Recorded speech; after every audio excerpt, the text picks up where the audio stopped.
Yay! There we go. That's what happens Technology. when that's what happens when you have way too many social media accounts. That's exactly I was like, lesson what? number one: simplify. Simplify. Not simplify. Not Simplify. you can be simplify too, but make sure you simplify.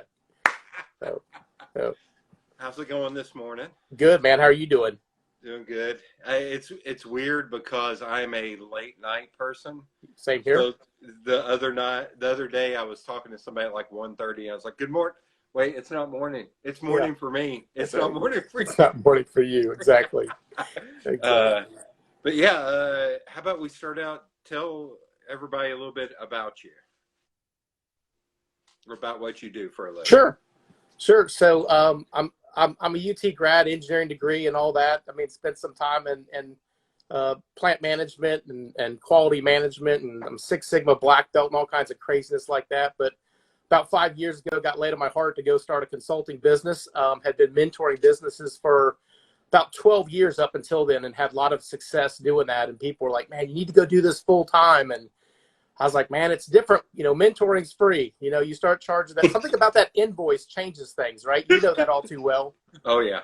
So I said, I really fought it, man. I fought it tooth and nail, and God just kept laying it on my heart, like, man, you need to go do this. And I kept having people nudge me and nudge me. And so just over 5 years ago, went and launched Affirm Consulting. And really, every business likes to think that they have some competitive differentiator or they better. But really what makes us different is our whole business model is built around what the client needs. And that's short-term consulting, because the fact is most consulting firms have a tendency to want to be parasitic in nature. They want to hang around too long, and it draws the cash flow right out of businesses. And it's not that they don't add value, but I tell every client I have, the longer I'm with you, the more I become like an employee, and that's not good for you or for me. So, Yeah. we try to dive in wherever the client is. I mean, I say it's kind of a twofold approach. One is an internal look. So, how does the business operate day to day? Is it effective, efficient, and profitable as it should be? And if it's not, how can we tweak that? And typically it's not wholesale changes. I mean, every once in a while you'll find a huge gap that a client needs, and we dive into that. And we're just very hands-on with a client, but we're a train-the-trainer approach, and so we're teaching them how to run their business. The last thing we want to do is have them be dependent upon us. Right. So that's kind of approach number one. Approach number two is an outward approach, and that is, what's the strategy of your business? Where do you want to go? So, short of 8 weeks ago or 7 weeks ago, everybody was, growth minded, great economy and expansion, and growth just doesn't happen. I mean, organic growth will, and lots of times I say that's not necessarily a good thing either, because you're not planning for it and you're not prepared for it. But it's really more than just developing a strategy. We really focus. I told them, if you're looking for a 3-inch binder with a report in it, that's not us. We're not. We're horrible. No, but it's really getting down to the brass tacks of what is it a business needs to go do, and that's so dramatically different. I think most business owners try to put a cookie cutter approach to business growth, and they've read a book or they've seen a video or they've read the 3 easy steps. And that's almost like the worst thing that you could ever do. I mean, imagine walking into the doctor's office and the doctor just hands the same prescription to everybody walking in the door. You'd be like, I don't think that's going to be us. Yeah. So we take a very customized approach to it. You and I have a career together back in the day, and I've spent most of my life in small and mid-sized businesses. I did spend some time in large corporations. Learned a little and learned what I didn't like as well in big corporations. Right. But, my passion is small business. And so we just enjoy helping jump in with clients, meeting them where they are, helping get them and get launched back, get that either downward turn or that plateau, turn back up again and get them rolling. And then we kind of disappear. That's our intent, is to work ourselves out of a job. And our business model is one that what we're looking for is to earn first right of refusal for the next time a business owner has a challenge, right? So, the idea is like, hey, we know who to call. We know who to tap into. And we've had great success with that. We as a firm have had great success with that. But more importantly, we say our success is built upon our client success, right? If we're not making them successful, we're doomed. Right. And so we've been able to do that and have built quite a reputation. I'm now based. I lived 20 years in Knoxville, but I'm based out of Orlando, Florida, which is where I originally grew up. But I spend 2 weeks of every month here in Orlando with clients, and 2 weeks of every month in Knoxville, until the last 7 months, in which case everything's been virtual. But Right. that's kind of a snapshot of who we are, what I do. So when all this started hitting the fan about 7 or 8 weeks ago, did you have a bunch of clients like coming at you like, what do we do? What do we do? What do we do? Yeah. I mean, it was almost overnight. So we had some clients that we still were working, on growth strategies for them, because there was no reason to indicate that, this thing wasn't, that we weren't, that's not where we were at. Right. I mean, so, Right. But almost overnight, and I probably should have written down the date. I didn't, but I mean, my wife's like, what's going on? And I mean, yeah, the phone started blowing up, and people are like, okay, this is getting serious now. What do I do? Right. And it's funny because as we sit here, X number of weeks later, I still share with people the same three things. And I wanted to share this morning, with you and those watching. I think there's three things right now that small business owners need. One is you need to give yourself some grace. And I've heard you on some of your other videos kind of talk about this subject. And man, I think you need prevailing grace for yourself. Because I went through this myself with trying to get things done. And at the end of the day, man, I was so frustrated. I'm like, what's going on, man? I'm not getting anything done. And the fact was I was getting things done. A little of it was the influx of client requests, increased dramatically for us. But most importantly was, everything what we just went through. I mean, everything now takes 4 extra steps to get stuff done. Yesterday, if I could have blown up Microsoft Teams, I would have, because I couldn't get logged into a client's Teams, and they're expecting me to be on video conference calls and stuff, and I'm, pushing them out. It just, so all that stuff just keeps rolling. And change management, whether you like change or not, and most people don't adapt well to that. My personality, I teach change, right? I help people go through that. But even for me, it's been a struggle, man. It's everything's changing, right? Even the most basics of things is changing. And it's not even a matter of that we get to like go through change and then adapt. It's like, no, tomorrow's a whole new set of changes, right? I mean, it's a whole nother level of it. And so once prevailing grace for yourself as a business owner, as an entrepreneur, you're not going to be as productive as what you're used to being in the past. And so give yourself some grace with that. You still need the persistence and all that goes with it. But grace, number one. Number two, and most everyone's heard this one, you got to protect cash flow. I mean, like really, no joke. I mean, get serious about it. And I say make it personal. I mean, we told lots of clients early on, like don't pay another bill until you've talked to that debtor on the phone. Like, don't pay it. I mean, and not trying to put yourself out of business or get yourself in trouble, but everyone's going to have to work together to get through this. And here's why, I mean, that's so critical. And I haven't heard a lot of people say this, but I mean, if we knew how long this was going to be, it becomes a completely different ball game. I mean, us and many other people can help you develop a plan. If you said, hey, listen, I've got X number of dollars and I got to get to 6 months is when this thing's going to, I'm going to be able to come back out the other side of this. We can strategize that and lay out a financial plan and strategy to make you get through to 6 months.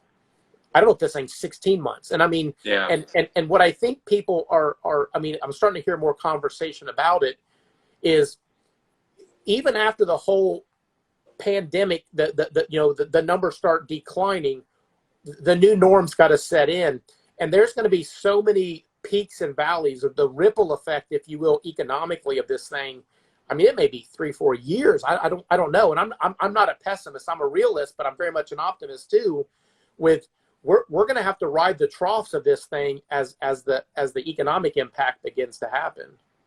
Yeah, and it's wild, like, now the push, especially here, I'm sorry, we're in the 2 states that are like, everybody needs to go out and hug and kiss and do all this stuff. We're in the 2 states, Tennessee and Florida.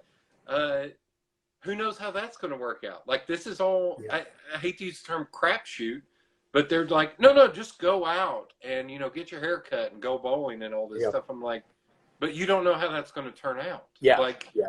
Like, this could be like, oh, okay, everybody went back out and everything went, and then it could just. Yeah. You could have a complete phase 2, and maybe phase 2 is even more dramatic than this, right? I mean, because the whole virus is an unknown, right? I mean, we're learning. And I think it's human nature that we grasp onto data points as they come out, and we try to build a reality around that data point or data points. Right. And I mean, in everyone, I mean, the president, the government, the mayors, the governors, businesses, everyone's doing the same thing. And we all have our own perception and viewpoint on it, right? So we see it from different perspectives, and I think that's a good thing too. But yeah, I mean, my wife and I were talking about this the other day. I said, okay, so let's say 5 states say, yep, we're going back to normal. Okay, that's fine and dandy, but if I work in that state, so for me, if Tennessee opens back up, am I jumping on a plane, although Florida's not, and headed back to Tennessee to work with my clients there? I mean, it's like, maybe I am, maybe I'm not, right? I mean, and I'm not saying one's right or one's wrong, but it begins to create even further gray areas of like, okay, what does that look like, right? I mean, and then you're going to have states whole states, it's going to be like, hey, I can't let my, the competitors in a Tennessee, get ahead of my Florida-based businesses because Florida's going to stay shut, right? I mean, so those are decisions, man, I'm glad I'm not a part of, because what's a right answer for one person is a complete wrong answer for others, and you said it right. It's a crapshoot for everybody. Yeah. Well, that's like, I read something, a friend of mine who runs a restaurant broke down all the numbers. They're like, okay, so they're pushing to open the restaurants back up, but we can only be at 50% capacity. And he actually started doing like numbers. And he was like, so that means at my bar, I can have 3 people and they have to sit 6 feet apart. Right. And he was like, why am I opening back up? Yeah. That's dumb. Who wants to go and sit? And he was like, I don't know that they're thinking. It's like, I understand we need to get revenue and all this. He was like, but you got to think 10 steps down the line. Yeah. You can't just think of, because he was like, I think they're thinking about restaurants that can hold 100 people and all this. And he was like, that's not how most of them are, man. But it was great that he actually broke down numbers. Well, and we encourage that, and I'll get to that here in just a second. But I mean, that sounds great. So it's like, okay, we're open, but what business has a business model that can operate on 50% of the revenue? Yeah. Please, if you've got those, give me a call. You can reach me at Affirm Consulting. I mean, no, I'm serious. I mean, I mean, so now you're going to be open, but you're still going to be bleeding, right? I mean, and so I mean, it's like, yes, it's the lesser of 2 evils, but that's not wholesome business either, and nor sustainable business. So, what does that look like? So my third piece, and we'll dive back into these again. The third piece is strategy. Let me go back to cash flow for a second. We're encouraging clients to do anything that you can. And I don't mean like unethical anything. I mean like even if it's the smallest of work right now, keep the revenue flowing. Any way that you can, keep revenue flowing. Because it may take that last little bit of money, the old piggy bank, breaking of the piggy bank to get through this long term, because it's an unknown for how long this is going to take. Yeah. And the third piece is strategy, and it's human nature right now, to want to go get in the cellar, and let this tornado thing blow over, because it's ugly. No, it is. It's ugly. Yeah. Yeah.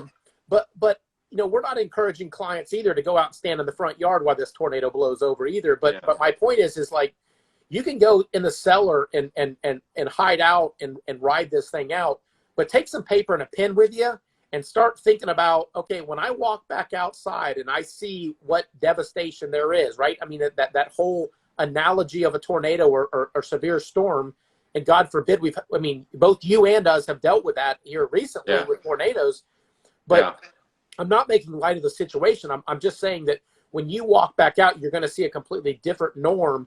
Begin to strategize and think about what your business looks like in that new norm. There's going to be opportunities, first of all, that didn't exist before. And I don't mean like, hey, I'm going to go buy some health mask and sell them for 4 times the cost. That's not my point. But like, how does your business begin to pivot a little bit and refine itself to possibly what the new norm's going to be? I think it's an easy cop out to say, well, I don't know what it's going to be, so I'm going to do nothing. It's Yeah. like, well, that is a strategy, and there's nothing wrong with that if you choose to do that. But you have to know that when these other companies go back and open the doors again, you're going to be behind, and that's going to be a tough catch up.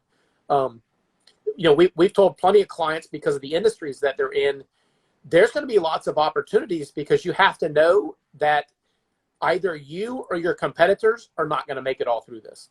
And that's a harsh reality, but that's a reality. Yeah.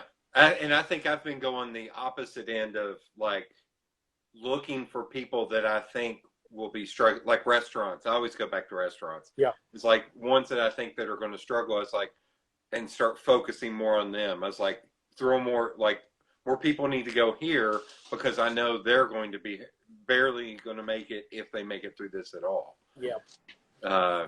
Well, this is bringing to light something that I mean, most economic development people, have been preaching for years. Most people that are small business owner in the small business community, we get it, but I don't think the mass population understands what voting with a dollar looks like. Well, right now, we're all voting with dollars. I mean, we're even voting with nickels and quarters right now, because to your point,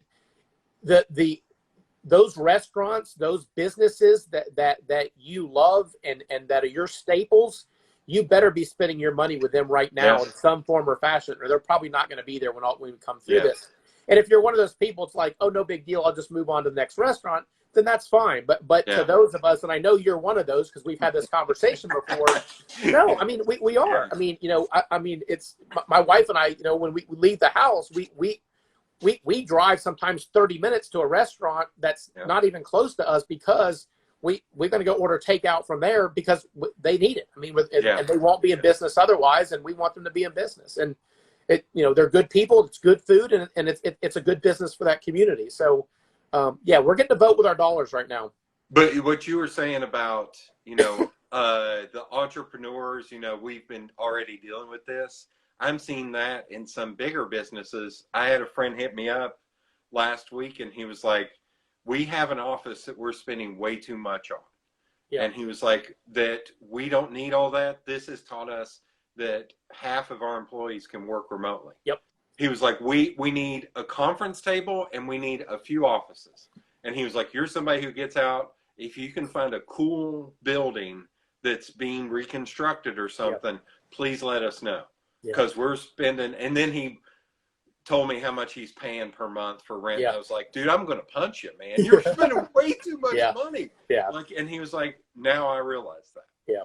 That is definitely one of the new norms. I mean, I would, if I would bet the farm on something, I will bet the farm on that every size business is going to see how easy it is for some employees to work remotely. And the idea of having the footprint and the overhead that goes with these large footprint buildings and offices, people are going to be like, no, I don't think so. I mean, so I think you're going to take a business of 100 people, you're going to bring 30 of them back to work when we can go back to work, and the other 70 are not coming back to work. I mean, like into the office work, they'll just work remotely. There's no reason not to. I mean, we've overcome the barriers to make that happen, and it's through necessity, right? I mean, it's not a matter of we would have probably never done it otherwise. Some have, the Amazons and some of those did the virtual workspace before all this, but I mean, John and Sally's beauty supply company's doing it now. I mean, I said this. There's two big companies in town. One of them is pet products, so I'm sure you can guess right. that. Yep. Somebody who I used to work for. Right. They've got everything set up to where anybody can work from home. Their VPN, all that stuff set up properly. Like they went overboard and making sure that was right, because they constantly have to work with people in China and in the UK and in Mexico, so they're used to having to deal with that. Whereas there's a local major company that is in the healthcare industry, and I was talking to my friend who works there as a graphic designer. Right. And she was like, we're not set up for VPN. She's like, I can't work from home. She's like, my kids are out of school. Yeah. She's like, I don't know what to do. I was like, if you're a graphic designer, why are you not able to work from home? Right. Why do you have to be behind VPN? You're developing marketing materials that everybody's going to see. This is dumb. Like this is your company is 50 years behind, not 10 years behind. Yeah. Like, what are you talking about? Like, And she's still frustrated with that because her two kids are like, she's like, we have to pivot. We have to figure out something else for the kids. But to that point, Jody, and that reality is absolutely, I mean, we're seeing some of that with the larger companies that, they never plan for this. But I mean, you and I both know in business, I mean, what you didn't plan for likely is going to happen at some point, right? It's not if, it's just when. But the other part I would say off that is the beautiful part to the folks that in the small business community, we preach this all along. I mean, and I used to hear this all the time in mentoring businesses. Oh, we're small. We don't have the capital of the big companies. We don't have, and I used to always say, you know what? You are completely looking at the glass half empty, because what you do have is flexibility and adaptability. And that right now is like being a cheetah with a field full of gazelles, man. I mean, so as small business, yes, we don't have the cash flow, to lean back on and can just sit on our haunches and be like, we'll just pull from the bank account for a while. But I mean, small businesses can pivot. I told people that you can pivot faster than they can have 2 meetings to even talk about pivoting, right? I mean, and so it becomes can we get out of this long enough to let ourselves say, hey, I can change, I'm going to change, and I'm going to follow the market where it goes to. And I don't mean like chase everything that moves, but look at what's beginning to transpire within your market. Yeah, and I think, so this will go to one of the questions I usually ask is, have you gone to some of your clients and went to them and said, what are alternative avenues for revenue, or what are ways that we can figure out ways to build up like passive income or something for you, that because you were so focused on this, you couldn't work on it. Well, now that you're not on this road, wait, now that this road went from this road to this road. Right. Yeah. Where anything's possible. So is that something you have? Yeah, absolutely. I mean, so the idea, I mean, this has driven the point home of what do you have as residual income, within your business, and instead of everything being a one-off. And, we're as guilty of that as anything. We have a huge amount of resources. We have a large bench strength of consultants that are all contracted in, right? So we don't carry the overhead. But the fact is, every solution that we create is custom to that client.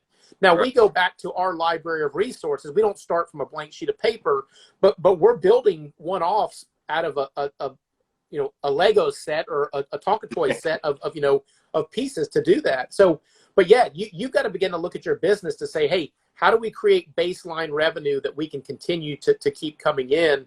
And really, I mean, to use us for an example, this is going to open up a ton of markets for us, because we've gone to nothing but a virtual platform. I mean, and so that for us, where our client base, we've had a few that fit outside the Central Florida area and outside the East Tennessee area. But for the most part, our clients wanted us face to face, right? They want that. And I feel that's a comfort zone for me. I feel good about that.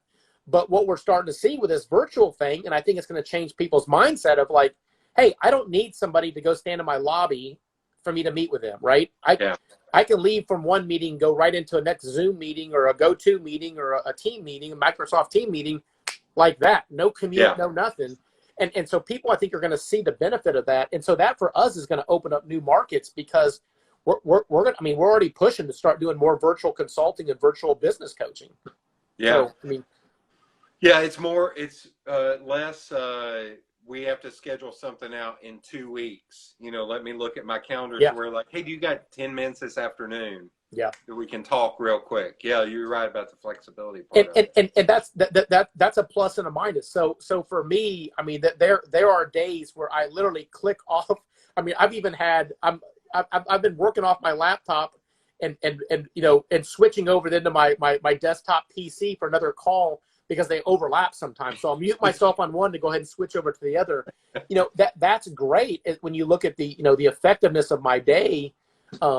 But it's mind blowing to me, because I enjoy the 15 or 20 minutes in the car driving from one client to the other, just to kind of shift gears, right? Yeah. I mean, in your line of work, you get those creative juices going in one direction, man. It's like a herd of cattle, right, or buffalo trying to stop and go the other direction. So yeah, I used to call this was a while back when it wasn't so rage filled. I'd call Twitter my palate cleanser. Yeah. I'd get done with one project, I'd hop on Twitter and just kind of read an article or something, and then be like, all right, I'm ready for the next one.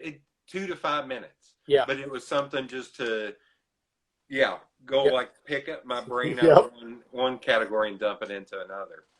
But yeah, I will say the flip side of a lot of this, the downside is I'm seeing a lot of people saying they're working a lot more because they're so available. Oh yeah, like, no, it is. Yeah. Yeah. One of my friends does remote job placement. That's his business. Right. And he was like, man, I am working like 9 in the morning. He was like, I get up at 8:50. Yeah. And I roll out of bed and I immediately start working at 9. And he's like, it'll be 8:15 at night and I'm still working. Right. And he was like, it's because everybody knows they can latch on now. And he was like, I finally had to tell my boss one day, he's like, I'm off today. He's like, I gotta go get out of my house. And him and his wife just got in the car and he's like, we just drove for 4 hours in one direction. They turned around, drove 4 hours back. Yeah. I just had to get the hell out of the house, man. Yeah. He's like, it was driving me nuts. So, yeah. Well, we've gotten isolated from our workplace, but the fact is, that isolation now has put our workplace in where we live, and so the barrier lines to that are tough. I mean, my wife and I enjoy the fact that she's across the house and working virtually as well, but we love having lunch together because I travel so much. I mean, this is the longest stint of me not traveling in I think we said 11 years. Oh my God. Oh, yeah. wow. Yeah. Okay. Yeah. So because even before I started my business, I was traveling constantly with my former employer. So and for her and I, this is the longest stint that we've been together since we've been married. We've been married almost 7 years.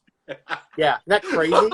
It's crazy. Yeah. But I mean, so we see that as a blessing, right? We're enjoying the aspect of I walk out of my home office and into the kitchen area and get to have lunch with my wife. But I mean, and then I'm right back in here and right back at it again.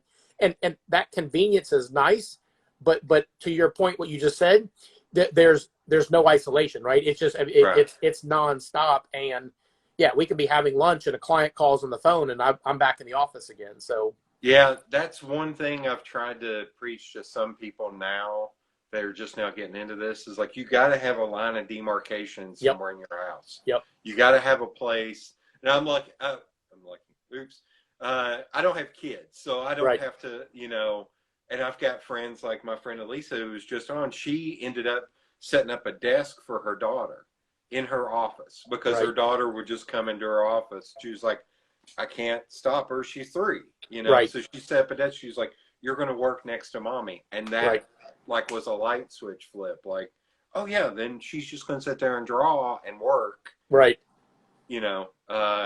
But I've told that to a lot of people, like I have an office.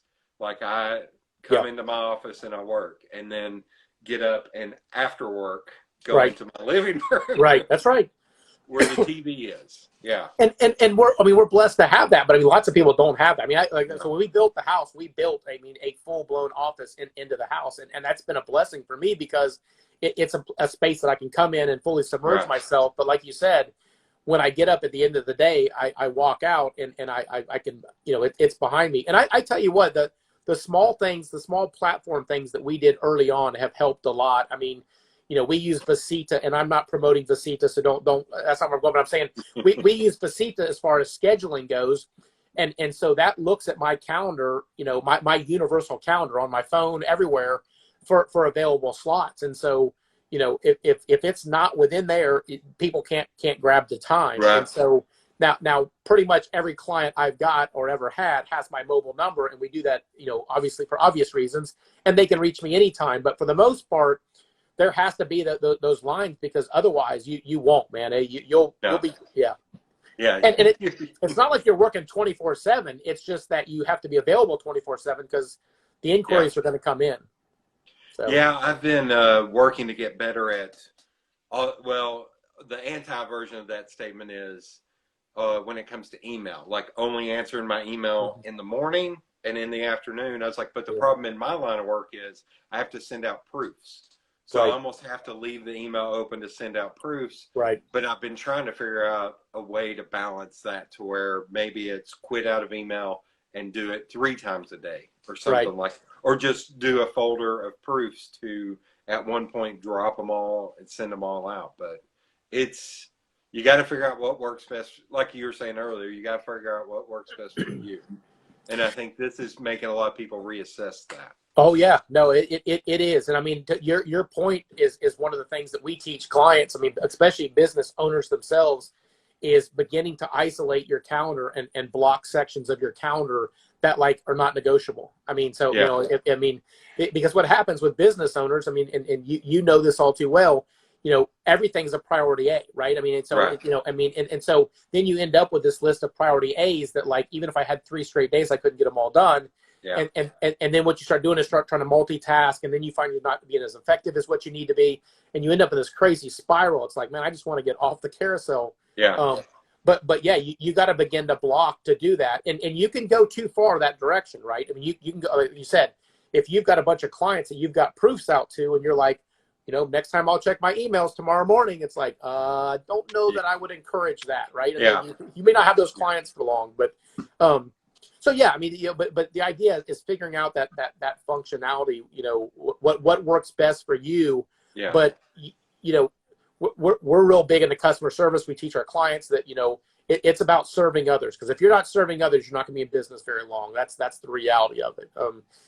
And so, but with that, you can take that too far to where they're running you ragged, right? Yeah. I mean, you're subservient to them. That's a different story. So, but yeah, somebody once gave me a piece of advice and said, because I'm quick at what I do, right. And they're like, sometimes don't show that as an asset, right? Because if you show that, same thing, they'll take advantage of it. Yeah. It's like, all I need is this real quick change, and it's like you could be in the middle of something else. Yeah, and to pull out and do that is a nightmare. So they're like, sometimes let them wait an hour or so. You know what I mean? Like if you get it done in 5 minutes, don't show them you can get done in 5 minutes. No, I mean, that can be your secret sauce, right? I mean, the fact is, and that goes back to managing expectations, that unfortunately what happens with some clients is you show them that, and that becomes their expectations of like, everything's going to be done in less than 10 minutes. It's like, hey, in the graphic design world, it doesn't work like that, Chief. I got to be honest with you. So, a small change or something like that may happen, but, new designs and stuff like that, they're not on the shelf, right? They're not on that shelf behind me. They're not just waiting to be pulled off. Yeah. They're not a CD I can just pull out. That's right. There it is. That's Throw right. it at you. Yeah. So, are you able to kind of remain positive through all this? You personally?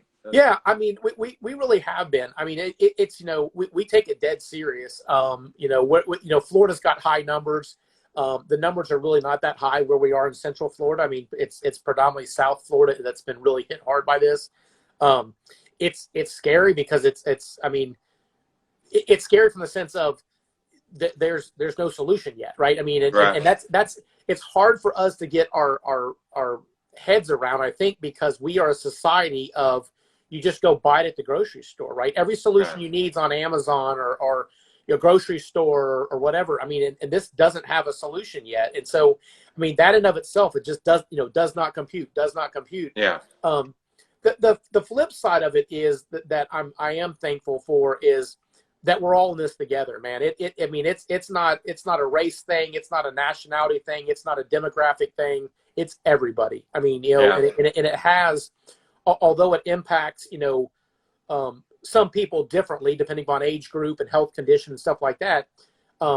Most of us have somebody that's very near and dear to us that fits within that range. And so, thank God this is not just a U.S. thing, because I think the rest of the world would be like, hey, tough luck. Or I think we would do it. No, I mean, I do. Yeah, I think we as Americans collectively, not all of us, but I mean, I'm not speaking for everybody, but I think we have a tendency to be, hey, you know what? We're going to send some money to it. We're going to send some doctors and research to it, but it's really not our problem.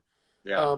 And we kind of feel good about what we did and go on with it. But the fact is, we're all in the boat together, and it's all one big boat. I mean, it's crazy. So, but yeah, we've stayed optimistic about it. I mean, would we choose this? Heck no. I mean, never. Yeah. I mean, this is because, like I said,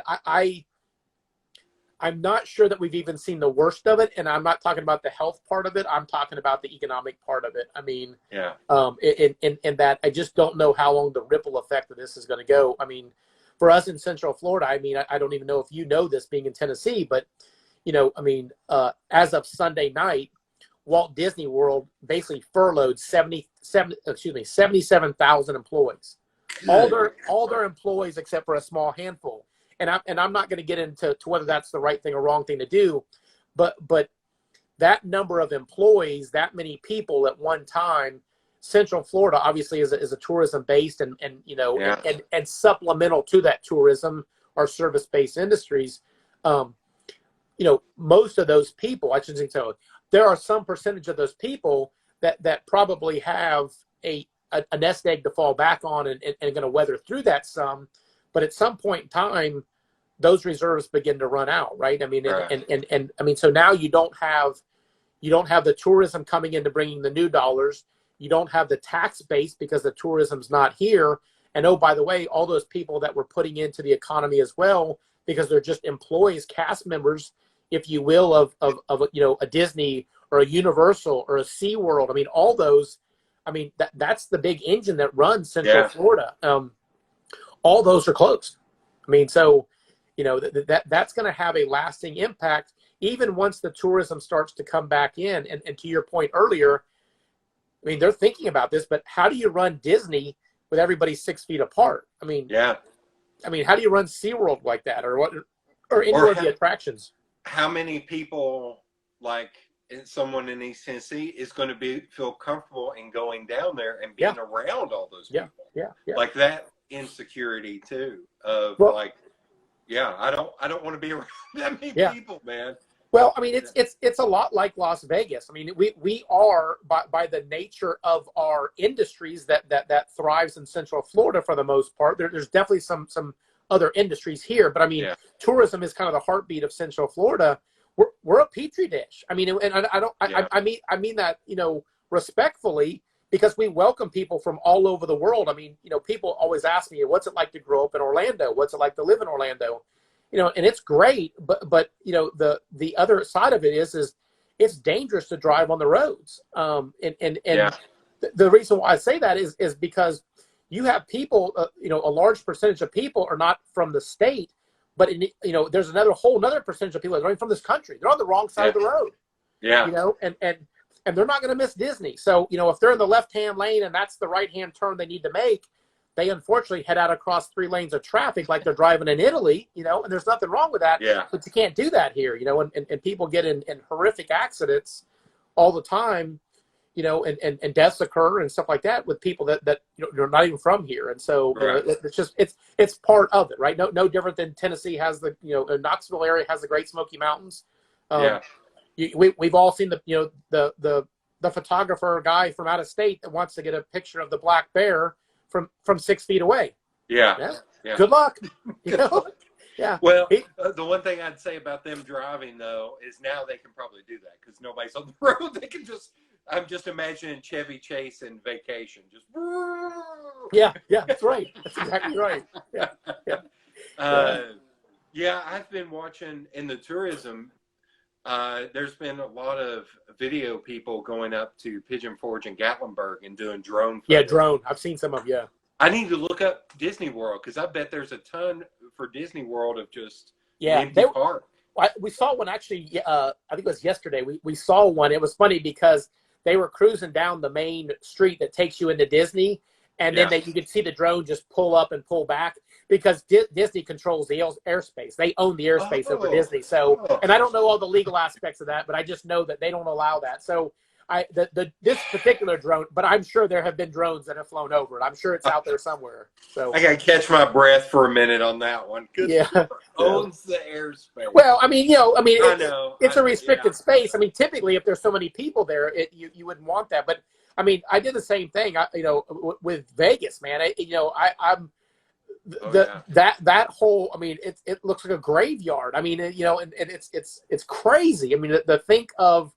That many hotels and casinos and stuff like closed. We're closed. It's just like. Well, and it was funny. I posted a video from Pigeon Forge this was like 3 or 4 weeks ago, And one of my friends actually commented and said, "This has got to be fake." I was Yeah. like, "No, where are you living, man? What Yeah. are you talking about? Yeah. This is real." He was like, "All those hotels can't be that empty." I was like, "Yeah, Yeah. this Yeah. is really happening, Yeah. dude.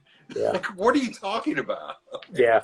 I see one of the comments that somebody threw out there that the granddaughter of Walt Disney threw a fit over the whole Disney thing. Yeah. I mean, lots of people are upset over it. I mean, because when you talk about those kind of numbers, and I'm sure Disney's not the only one, right? I mean, that's a large number, but there's others. But, there's a ripple effect that's, like I said, that's going to take place with that in a big way.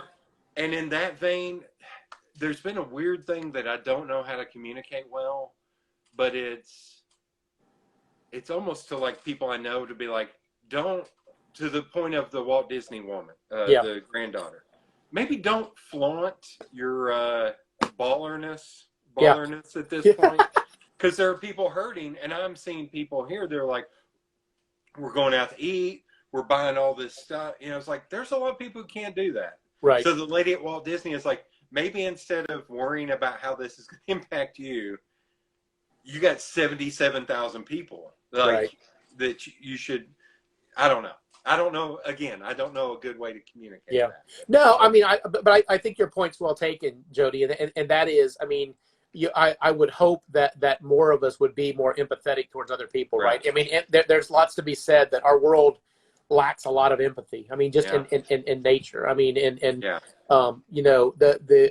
you're exactly right. I mean, even to my earlier point of, my wife and I driving 30 miles to go support a local restaurant that we enjoy, that's off the plate for a lot of people right now. I mean, twofold. One is to go out to eat, and second is to even be able to drive 30 miles, like gas money, that money's not there right now. And so, and we are empathetic towards them, but there's also lots of sympathy and compassion for that as well. And our mindset of that is not a, hey, in your face to those people that can't do it. But my point is that